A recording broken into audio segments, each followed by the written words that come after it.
تحملني إلى أرض يطيب بها السجود، أرض مباركة تحيط بها المدافع والجنود. أسري إليها باشتياق، سجادتي ظهر البراق. Assalomu alaykum. Alloh azza va jallaning fazli ila uzoq yillik zahmat va mashaqqatdan so'ng G'azzo sektoridagi faoliyatimiz davom etayotgan bir paytda urush qariyb 1-2 yildan beri sekinlik bilan halokat, qatl, qochqinlik, yetimlik, yaralanganlar va asirlar bilan davom etmoqda. Shunday bo'lsa-da, Alloh azza va jallaning fazli ila biz o'zbeklarning Muraqqablar xayriya fondi tashkilotchilari ila insonlarga yordam berishda jiddiy jahd ila davom etmoqdamiz. Bu avvalo Allohning fazli, so'ngra ihson, yaxshilik qiluvchilarning fazli bilandir. Alloh tabaraka taolo ulardan qabul qilishini so'rab qolamiz. Nabiy sallallohu alayhi vasallam dedilarki, modomiki banda birodarning yordamida bo'lar ekan, Alloh taolo bandasining yordamida bo'ladi. Alloh taoloning fazli bilan va sizlarning go'zal sadaqalaringiz orqali biz yetimlarning boshini siladik. Yig'i ko'z yoshlarini artdik. Yuraklarga quvonch, umid va sevinch ulashdik. Hamdardlik ko'rsatdik, dardlarni yengillashtirdik. Alloh tabaraka taoloning fazli ila sharoitimiz yetganicha qo'limizda bor narsalar ila shu kungacha suv mashinlarida suv ulashish, naqd pul yordamlari, kun ora taom ulashish, sabzavot paketlari va shuningdek tozalik uchun tozalovchi mahsulot paketlari ila xalqimiz yordamida bo'ldik. Va Alloh tabaraka taoloning fazli ila biz yetimlar va muhtojlar uchun moliyaviy yordamlar, Qur'on ta'limi, Alloh azza va jallaning kalomidan ta'lim beradigan markazlarni ta'minlash ishlarini ham davom ettirdik.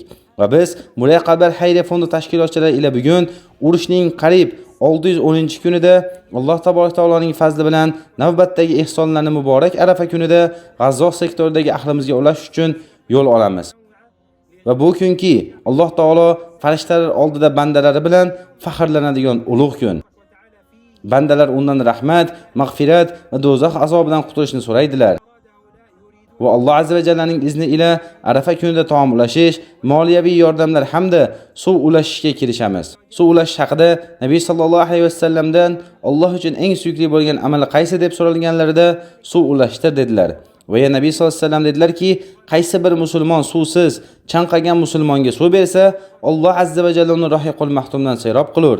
Va shu o'rinda har bir ihson qilgan, yordam bergan, duo qilgan, hamdardlik bildirgan barchaga Alloh barakotlar bersin. Va Alloh tabaraka taolodan 1 yil va 8 oy mobaynida to'xtovsiz ihson qilishga hissa qo'shganlardan qabul qilishini hamda bu ihsonlarda davomiy qilishini so'rab qolamiz. Allohu akbar, Allohu akbar, Allohu akbar, la ilaha illalloh, Allohu akbar, Allohu akbar va lillahi hamd. Muraqqablar xayriya fondi har yili, har doim salomatda bo'ling. Alloh sizni barcha yaxshiliklar bilan mukofotlasin.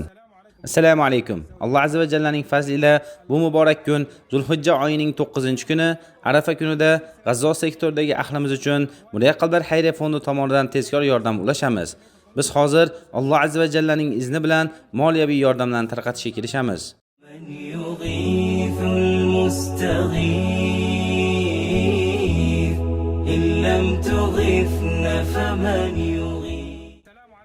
Assalomu alaykum. Alloh azza va jallaning fazli ila bugungi muborak kunda taom ulashamiz.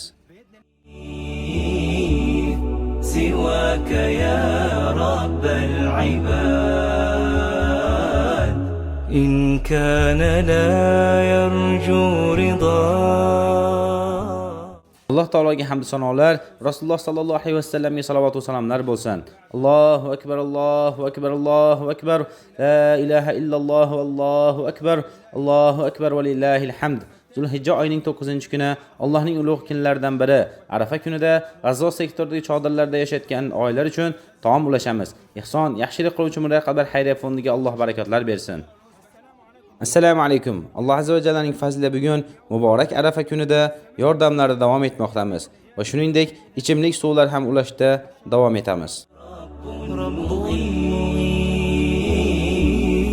Siwaka ya Rabbal ibad, ya Rabb قلت استغفر. نشكر جمعية القلوب الصغيرة. جمعية القلوب الصغيرة. نشكر جمعية القلوب الصغيرة. نشكر جمعية القلوب الصغيرة. جمعية قلوب الصغيرة. نشكر جمعية القلوب الصغيرة للمكي. إن لم تغثنا فمن نشكر جمعية القلوب الصغيرة